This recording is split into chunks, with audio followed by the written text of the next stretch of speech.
As tensions remain high, some are asking how the 30-meter telescope team failed to foresee this kind of resistance to the project. Did we anticipate that there would be a new, and I would say even stronger resistance?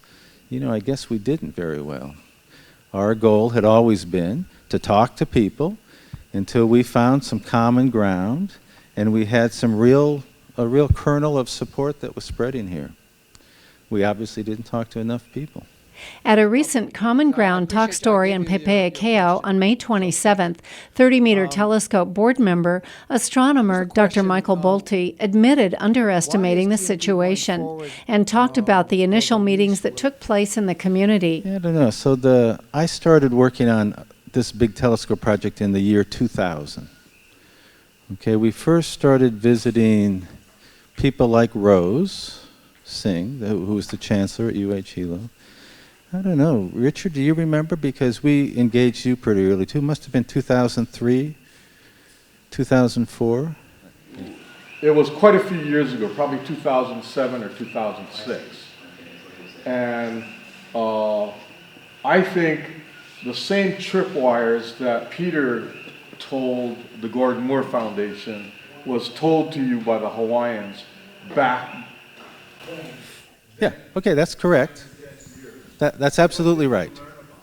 Oh, yeah, so just a minute. Peter's report, which has recently been in the news again, the Keystone Report is what that was called, you pretty much learned everything that we had been learning in all our conversations over here.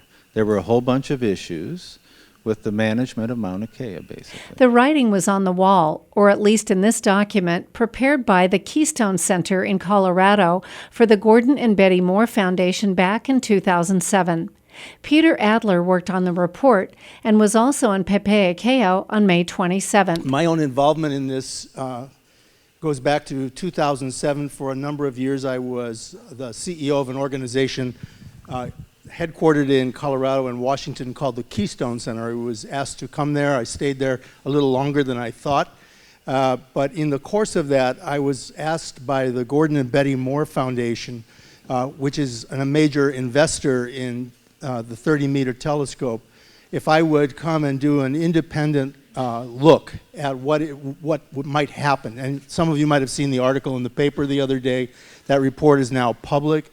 The report belongs to the Moore Foundation. The report, which relied on a diverse set of interviews, warned that astronomy development on Mauna Kea has a sour history and comes with heavy baggage, saying, should TMT decide to pursue a Mauna Kea site, it will inherit the anger, fear, and great mistrust generated through previous telescope planning and siting failures, and an accumulated disbelief that any additional projects, especially a physically imposing one like the TMT, can be done properly.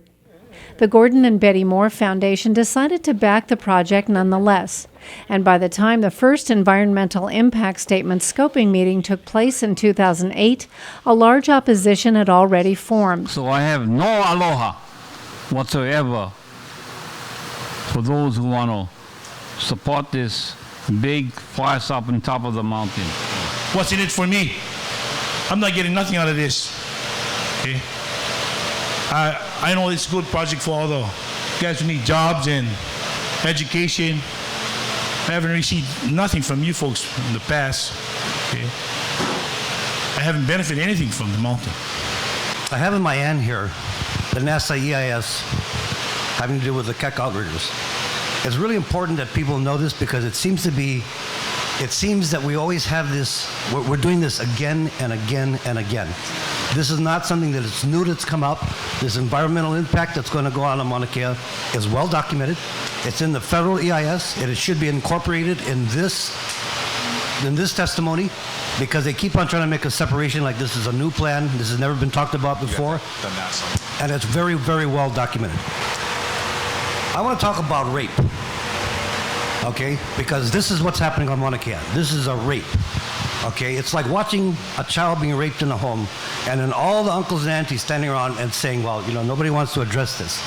And then sooner or later, we realize that something very bad has happened to this person. And then we decide that we're going to have to do something about it.